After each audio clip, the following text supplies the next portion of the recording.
नमस्कार दोस्तों, मैं राजेश सर आप सबका एक बार फिर से स्वागत करता हूं अपने हिंदी यूट्यूब चैनल आर के परीक्षा गुरु। आर के परीक्षा गुरु पर परीक्षा उपयोगी प्रश्नों को हमने लिया है यहाँ पर, जो कि आज की प्रैक्टिस सीरीज़ का भाग 10 है। 125 प्रश्न सन 2023 परीक्षा के लिए बहुत ही महत्वपूर्ण हैं। दोस्तों, यूपी टीजीटी पीजीटी हिंदी समस्त कक्षाएं, लेक्चर क्लासेस और प्रैक्टिस सीरीज़ आपको यहाँ पर प्रोवाइड कराई जा रही हैं।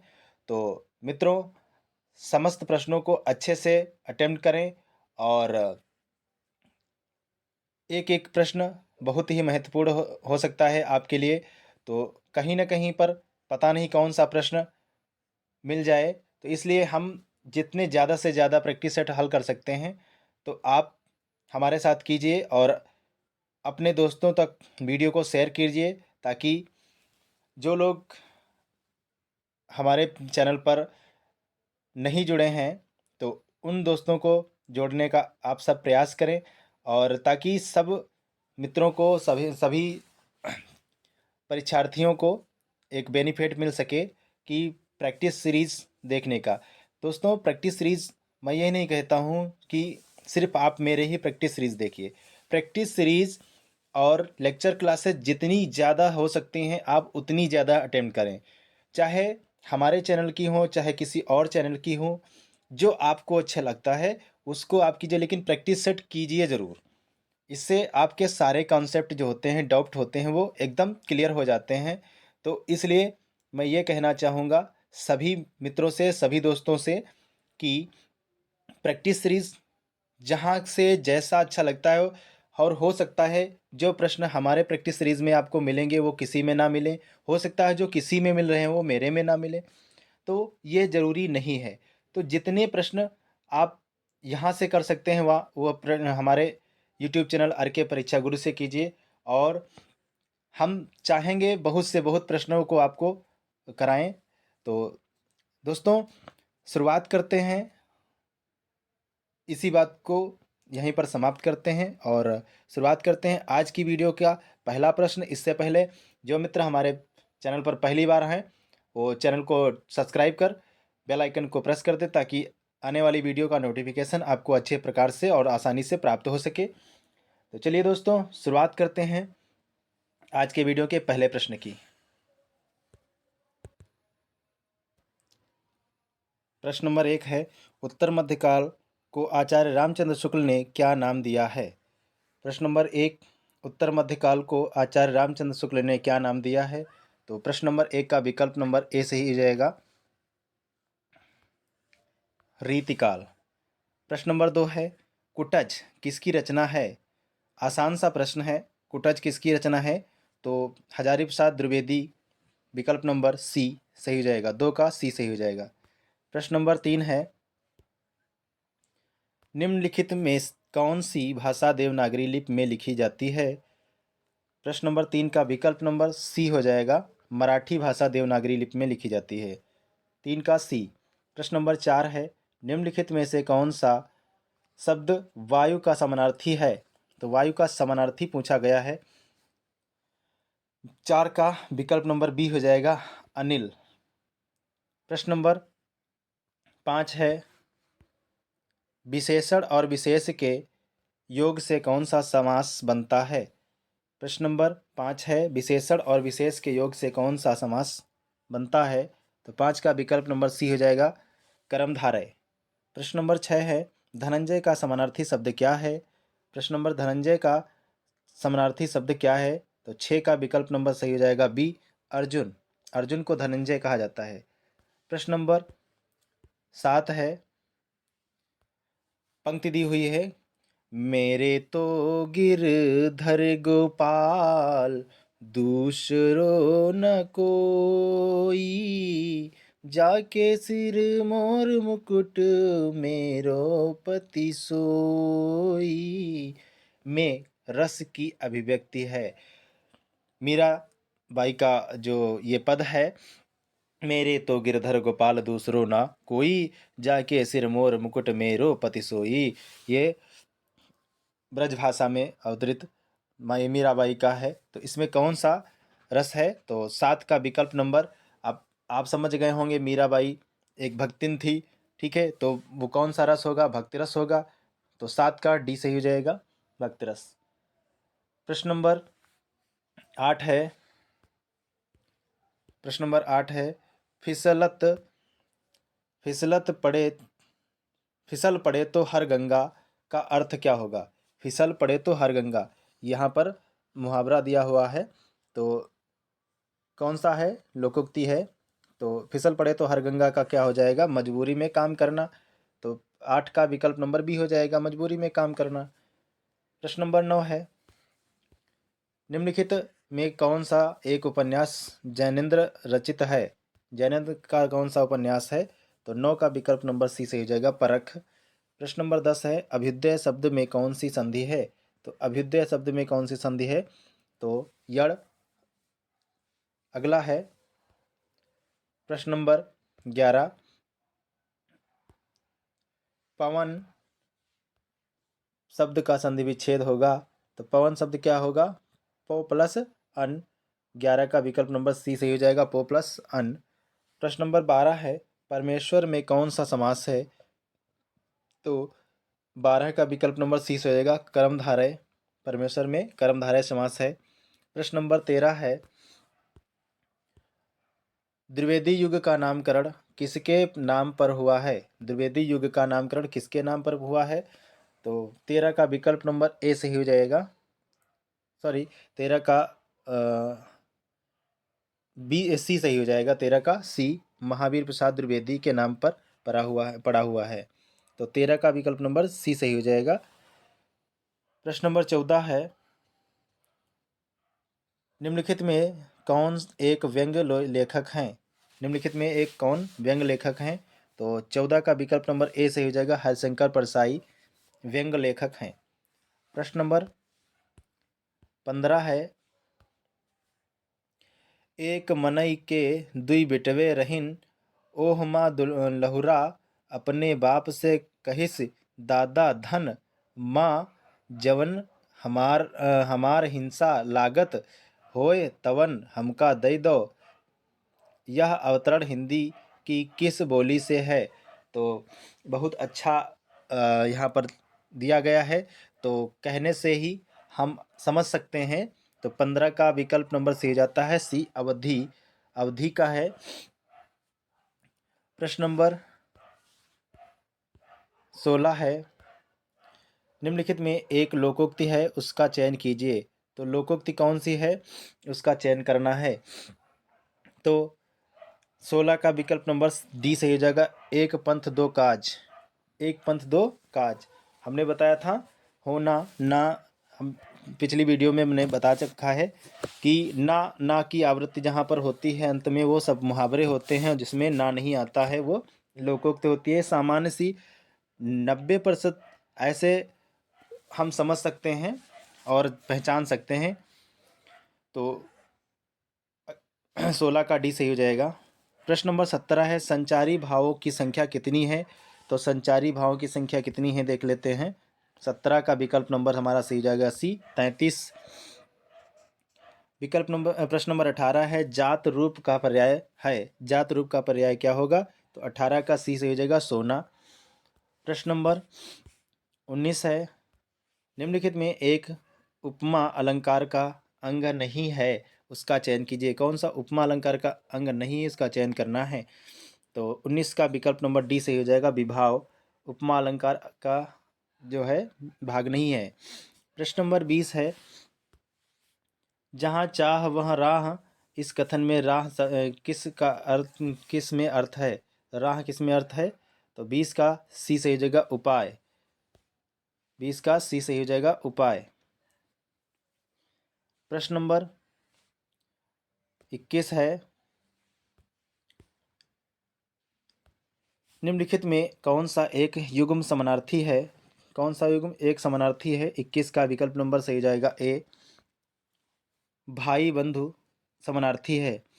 प्रश्न नंबर 22 है, बिना किसी प्रकार का नुकसान उठाए कार्य पूरा हो जाना किस लोकोक्ति का अर्थ है बिना किसी प्रकार का नुकसान उठाए कार्य पूरा हो जाना। लोकोक्ति किसका अर्थ है? तो सांप भी मर जाए और लाठी भी न टूटे। बहुत आसान है। प्रश्न नंबर 22 का विकल्प नंबर ए ही सही हो जाएगा। अगला है प्रश्न नंबर 23 है, अंधे की लकड़ी होने का अर्थ है। तो दोस्तों, अंधे की लकड़ी होना या लाठी होना ये भी हो सकता है। तो कौन सा अर्थ हो जाएगा? 23 का विकल्प नंबर सी सही हो जाएगा। एकमात्र सहारा या सहयोग। एकमात्र सहारा या सहयोग। अगला है प्रश्न नंबर 24 है, भाव को तीव्र करने वाली वस्तुओं, चेष्टाओं आदि को क्या कहा जाता है? भाव को तीव्र करने वाली वस्तुओं, चेष्टाओं को क्या कहा जाता है जिससे भावनाएं जागृत होती हैं? तो 24 का विकल्प नंबर ए सही हो जाएगा। उद्दीपन विभाव कहा जाता है। उद्दीपन विभाव।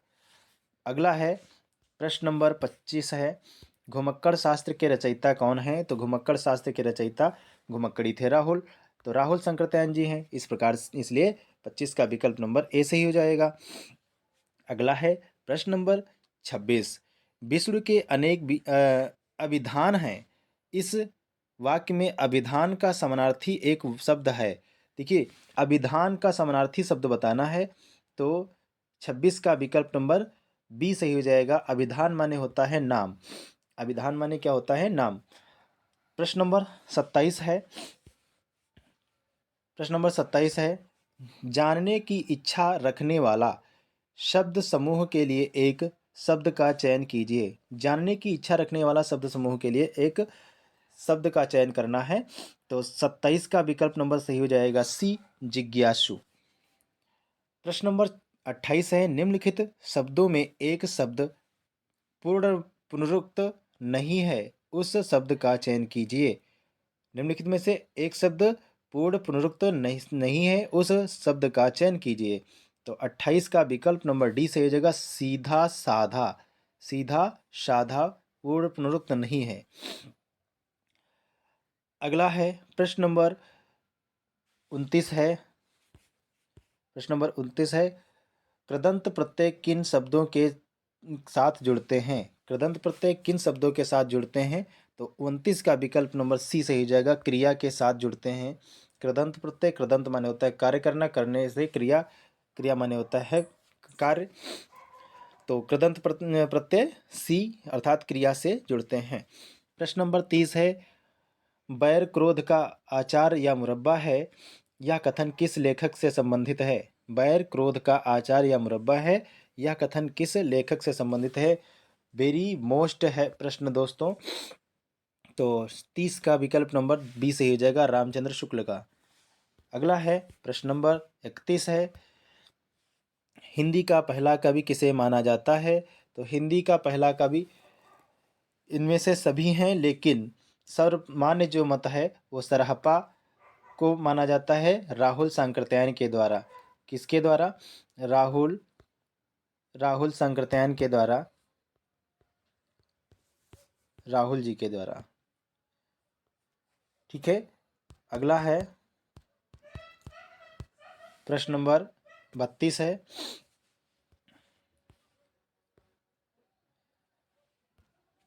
मैं तो बनी मधुमास आली, इस वाक्य में मधुमास किस मास का पर्याय है? मैं तो बनी मधुमास, मधुमास का किसका पर्यायवाची है?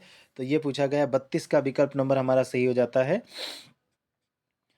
डी, माघ। माघ का पर्यायवाची है मधुमास। प्रश्न नंबर 33 है, कबीरदास ने किस काव्य रूप का प्रयोग नहीं किया?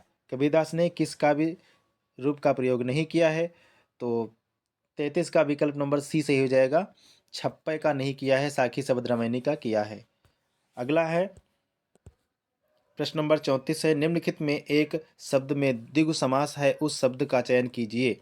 निम्नलिखित में से एक शब्द द्विगु समास है, उस शब्द का चयन करना है। तो 34 का विकल्प नंबर बी सही हो जाएगा, सप्ताह। सप्ताह में द्विगु समास है। प्रश्न नंबर 35 है, कामायनी किस प्रकार का ग्रंथ है? तो कामायनी एक महाकाव्य है। तो 35 का विकल्प नंबर सी सही हो जाएगा। कामायनी एक महाकाव्य है 1935।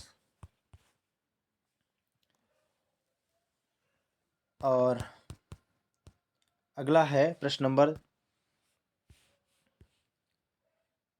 36 है, तार सप्तक का प्रकाशन कब हुआ था? तो 1943 में हुआ था। डी सही हो जाएगा, 36 का डी सही हो जाएगा। अज्ञे के द्वारा, अज्ञे ने इसको शुरुआत की थी। प्रश्न नंबर 37 है, इनमें से धर्मवीर भारती किस सप्तक के कवि हैं? तो धर्मवीर भारती किस सप्तक के कवि हैं? तो दूसरा तार सप्तक के कवि हैं, दूसरे तार सप्तक के कवि हैं। प्रश्न नंबर 38 है, हरी घास पर क्षणभर नामक काव्य कृति के रचयिता हैं? हरी घास पर क्षणभर नामक काव्य कृति के रचयिता कौन है? बहुत ही आसान सी रचना है, तो ये सभी को पता होगी दोस्तों। 38 का विकल्प नंबर डी सही हो जाएगा, अज्ञे जी की है। प्रश्न नंबर 39 है, 39 देख लेते हैं, ब्रह्म राक्षस नामक कविता के रचयिता कौन है? तो ब्रह्म राक्षस नामक कविता के रचयिता कौन है? 39 का विकल्प नंबर ए सही हो जाएगा, गजानन माधव मुक्ति बोध। प्रश्न नंबर 40 है, राकेश का शुद्ध संधि विच्छेद है? राकेश का शुद्ध संधि विच्छेद कौन सा है? तो 40 का विकल्प नंबर ए सही हो जाएगा, राकाह प्लस ईस। राकाह प्लस ईस सही हो जाएगा, राकेश का संधि विच्छेद। प्रश्न नंबर 41 है, निम्न में से कौन युग्म शेष तीन में से भिन्न है? निम्न में कौन युग्म शेष तीन में से भिन्न है? तो इसको बताना है, अलग बताना है कौन सा है। तो 41 का विकल्प नंबर डी सही हो जाएगा, कंदमूल। कंदमूल अलग है, अलग है, तो डी सही हो जाएगा। प्रश्न नंबर 42 है, सौमित्र शब्द किसके लिए प्रयुक्त होता है? सौमित्र शब्द किसके लिए प्रयुक्त होता है? 42 का विकल्प नंबर सही हो जाएगा, बी, लक्ष्मण के लिए। सौमित्र लक्ष्मण को कहा जाता है। प्रश्न नंबर 43 है, चौपाई पर भाई साहब बैठे हैं, चारपाई पर भाई साहब बैठे हैं। चौरपाई और चौपाई, कहीं पर चौपाई कहते हैं, कहीं पर चारपाई कहते हैं, और कहीं पर खटिया भी इसकी को कहते हैं तद्भव शब्द में। तो इस वाक्य में चारपाई शब्द किस प्रकार का है? तो चारपाई शब्द किस कारक से में है? तो किस कारक में जो है इसमें जुड़ा हुआ है? तो चौपाई चारपाई पर बैठे हैं, पर का मतलब होता है अधिकरण, अर्थात अधिकार जमाए हुए बैठे हैं। तो इसलिए 43 का विकल्प नंबर सी सही हो जाएगा। अगला है प्रश्न नंबर 44। प्रश्न नंबर 44 है, तो इसमें दोहा दिया हुआ, रही मन जो गति दीप की, कुल कपूत गति सोय, बारे उजियारो करे, बढ़े अंधेरो होय। इस दोहे में कौन सा अलंकार है? अलंकार पूछा गया है। रही मन जो गति दीप की, कुल कपूत गति होय, और बारे उजियारो करे, बढ़े अंधेरो होए। तो इसमें कौन सा है? 44 का विकल्प नंबर ए से ही जाएगा, श्लेष अलंकार है। अगला है प्रश्न नंबर 45 है, प्रत्यक्ष शब्द का विलोम क्या होगा? तो प्रत्यक्ष का क्या हो जाएगा? 45 का विकल्प नंबर बी सही हो जाएगा, परोक्ष। प्रश्न नंबर 46 है, इनमें से ध्वनिवादी आचार्य कौन हैं? तो ध्वनिवादी आचार्य कौन हैं? तो आनंद वर्धन। 46 का विकल्प नंबर डी से हो जाएगा, ध्वनिवादी आचार्य आनंद वर्धन है। प्रश्न नंबर 47 है, राजन शब्द का सप्तमी बहुवचन का रूप होगा? राजन शब्द का सप्तमी बहुवचन का रूप क्या होगा? तो 47 का विकल्प नंबर हमारा सही हो जाएगा, ए, राजसु। राजसु सप्तमी बहुवचन, राजस्व हो जाएगा। प्रश्न नंबर 48, विभावरी किस प्रकार का शब्द है?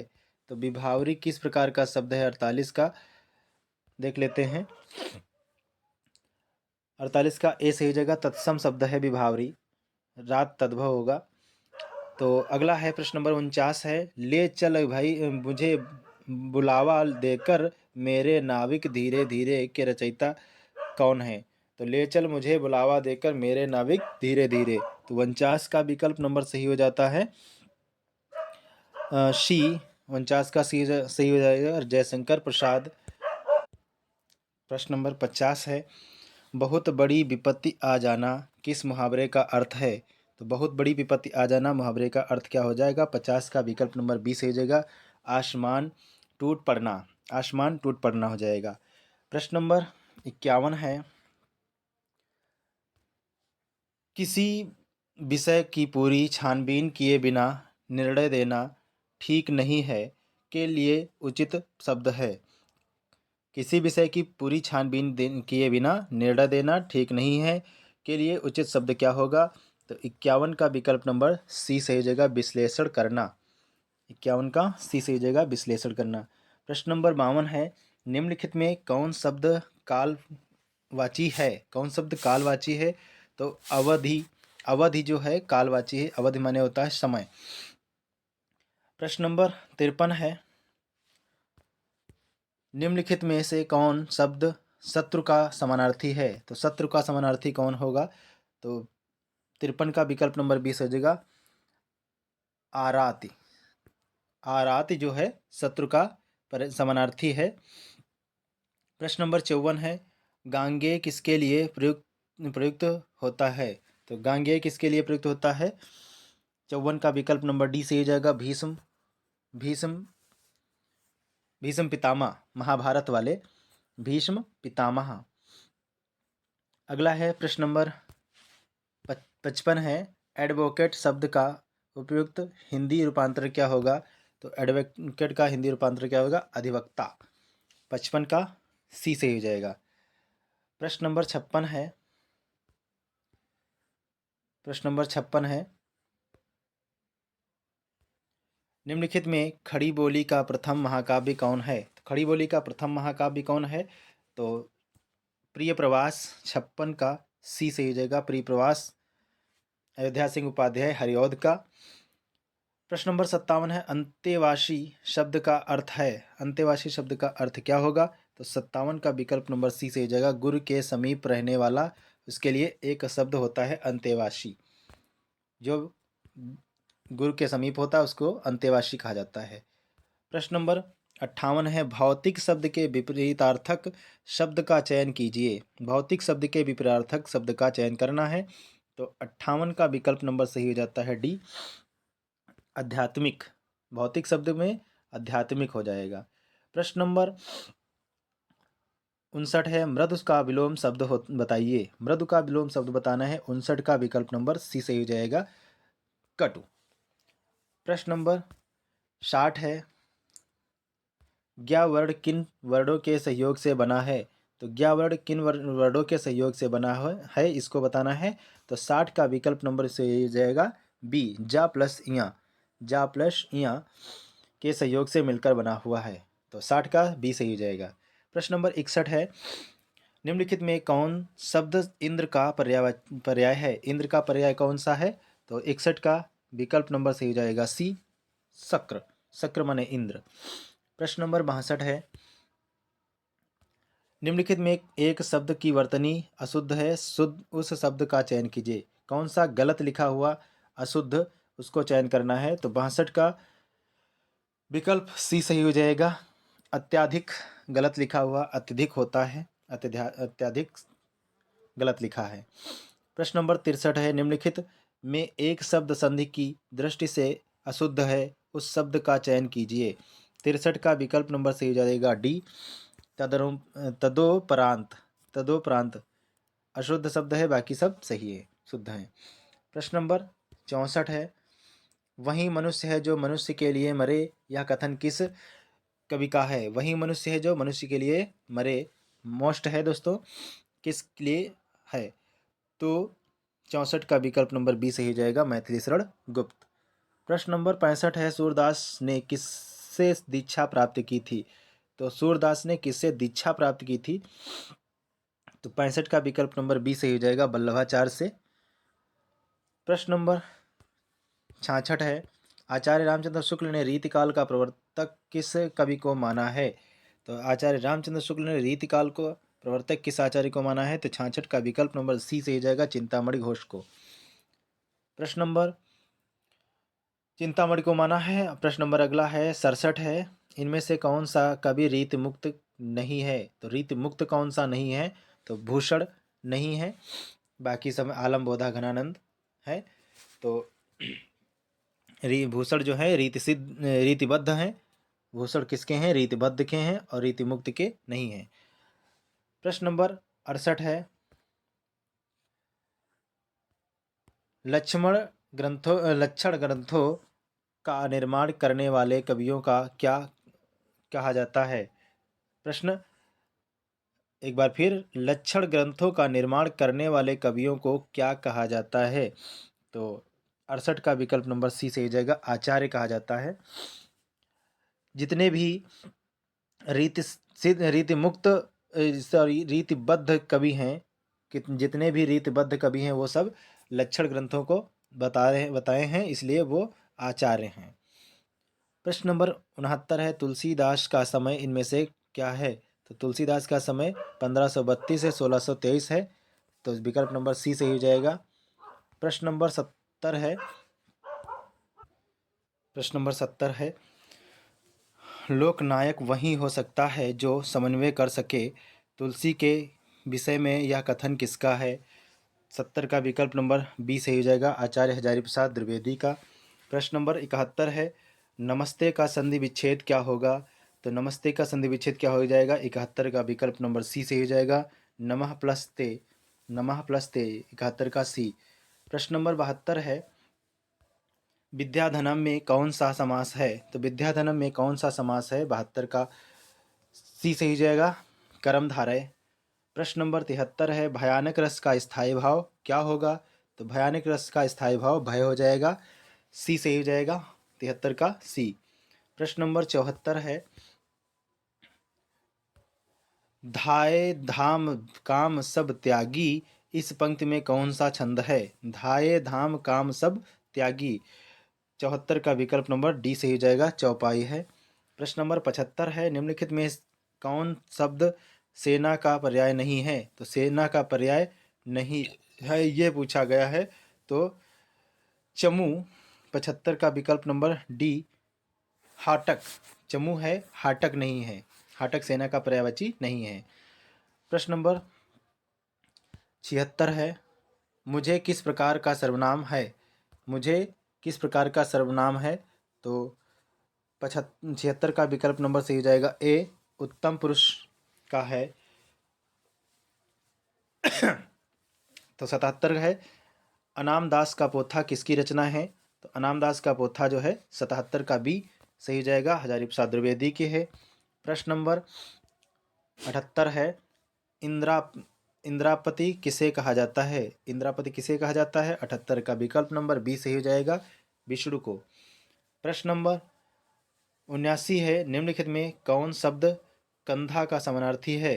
तो कंधा का समानार्थी है, तो 79 का विकल्प नंबर डी से हो जाएगा, अंश। प्रश्न नंबर 80 है, घुड़दौड़ शब्द किन दो शब्दों के योग से बना है? तो घुड़दौड़ घोड़ा प्लस दौड़, ए सही हो जाएगा, 80 का विकल्प नंबर ए सही हो जाएगा। प्रश्न नंबर 81 है, प्रश्न नंबर 81 है, निम्नलिखित में एक शब्द हाथी का पर्याय नहीं है, उस शब्द का चयन कीजिए। हाथी का पर्याय नहीं है, उसको बताना है, तो 81 का विकल्प नंबर सी से हो जाएगा, तरड़ी। नाव का होता है, सूरज का होता है। प्रश्न नंबर 82 है, समारोह का आरंभ दीप प्रज्वलन से होगा, इसमें रेखांकित शब्द का शुद्ध रूप है। इसमें रेखांकित शब्द का शुद्ध रूप है, तो 82 का विकल्प नंबर बी सही हो जाएगा, प्रज्वलन। प्रश्न नंबर 83 है, पेट में दाढ़ी होना का उपयुक्त अर्थ है। पेट में दाढ़ी होने का उपयुक्त अर्थ क्या है? सी, बचपन से बहुत बुद्धिमान होना, बचपन से बहुत बुद्धिमान होना। प्रश्न नंबर 84 है, भारतीय सौंदर्य शास्त्र की भूमिका नामक ग्रंथ के रचयिता कौन हैं? भारतीय सौंदर्य शास्त्र की भूमिका नामक ग्रंथ के रचयिता कौन हैं?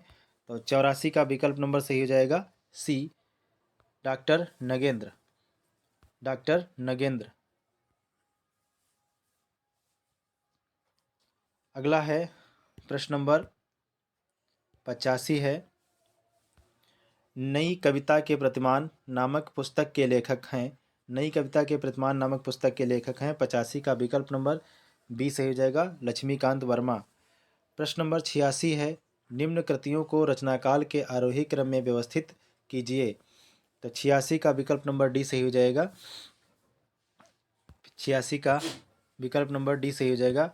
अतीत के चलचित्र, स्मृति की रेखाएं, पथ के साथी, मेरा परिवार, डी सही हो जाएगा। प्रश्न नंबर 87 है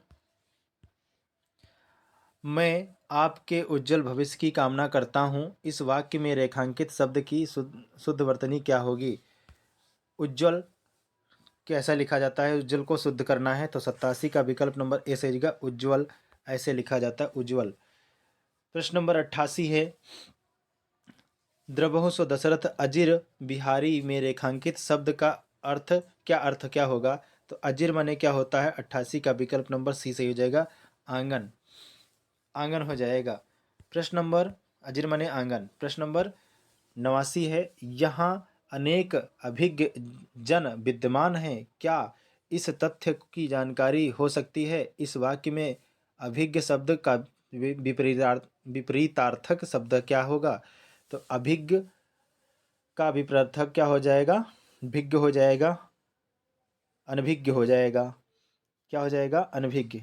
89 का विकल्प नंबर सी सही हो जाएगा, अनभिज्ञ। प्रश्न नंबर 90 है 90 को देख लेते हैं। सूर्योदय से कौन सा पक्षी प्रसन्न होता है। सूर्योदय से कौन सा पक्षी प्रसन्न होता है। ए का विकल्प नंबर 90 का विकल्प नंबर ए सही हो जाएगा, चक्रवाक, चक्रवाक। सूर्योदय से कौन सा पक्षी प्रसन्न होता है, चक्रवाक। प्रश्न नंबर 91 है आपको नियमित दवा लेना चाहिए। इस वाक्य में किस प्रकार की अशुद्धि है। आपको नियमित दवा लेनी चाहिए, इस वाक्य में किस प्रकार की अशुद्धि है। तो 91 का सी सही हो जाएगा, क्रिया संबंधी, क्रिया संबंधी। प्रश्न नंबर 92 है वह चलते चलते अचानक रुक गया। इस वाक्य में रेखांकित शब्द क्या है। वह चलते चलते अचानक रुक गया, इस वाक्य में रेखांकित शब्द क्या है। तो 92 का विकल्प नंबर डी सही हो जाएगा, क्रिया विशेषण। प्रश्न नंबर 93 है मेरे घर से आपका घर 5 किलोमीटर दूर है। इस वाक्य में घर से में कौन सा कारक है। घर से में कौन सा कारक है। तो 93 का विकल्प नंबर डी सही हो जाएगा, अपादान कारक है।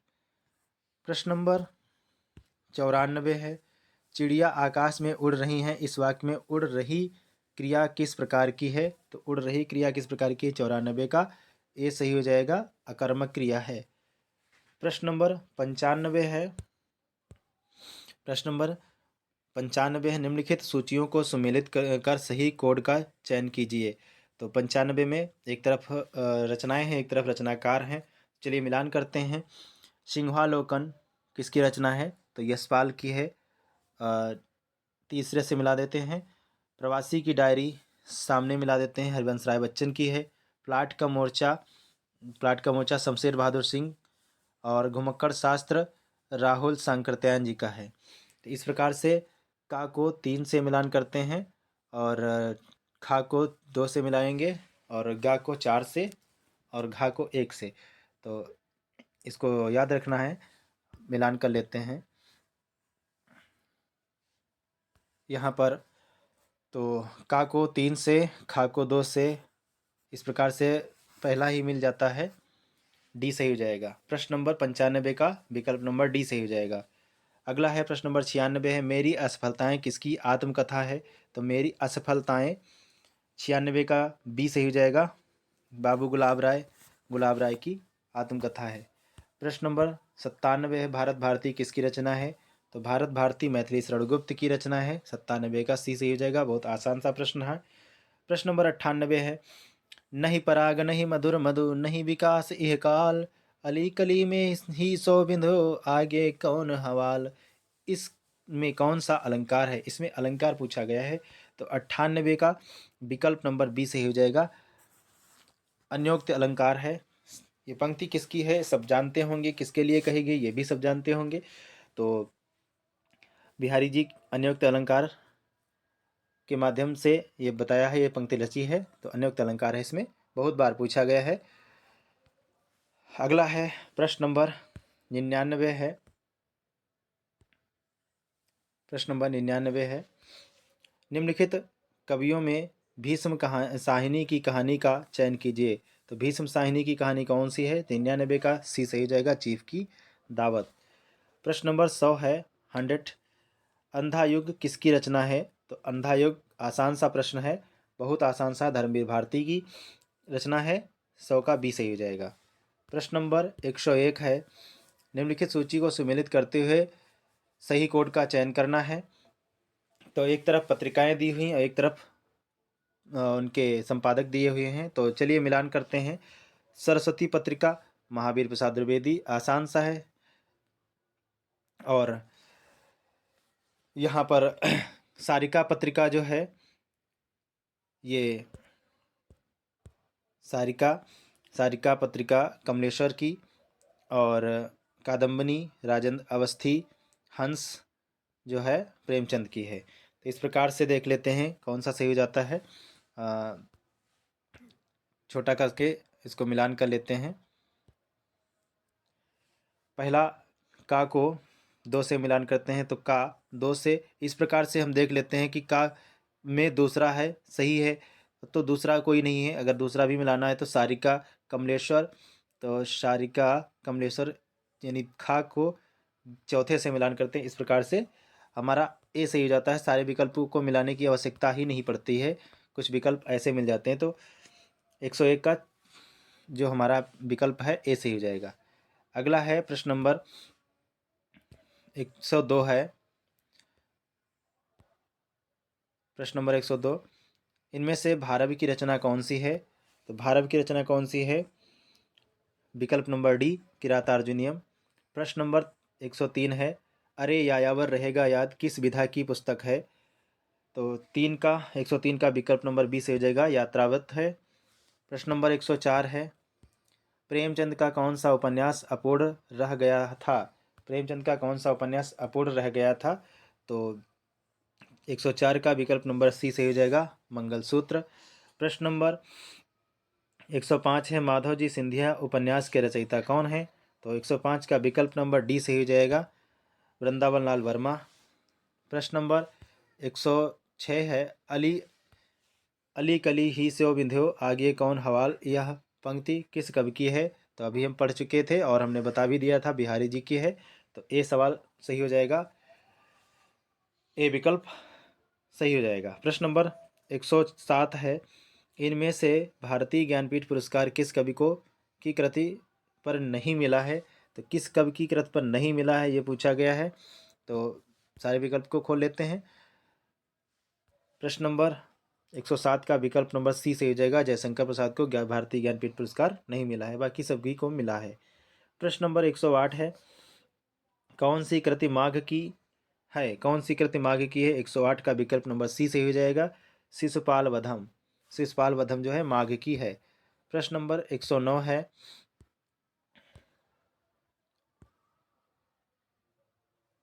प्रश्न नंबर 109, कौन सी रचना बृहत्रयी में नहीं आती है? तो बृहत्रयी में नहीं आती है, 109 का विकल्प नंबर ए से हो जाएगा, रघुवंशम।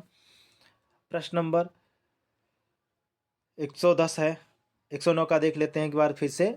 कौन सी रचना जो है भ्रातृ की नहीं है? तो रघुवंशम नहीं है। अगर पूछा जाता है तो नैषधि चरितम, शिशुपाल वधम और किरातार्जुनीयम।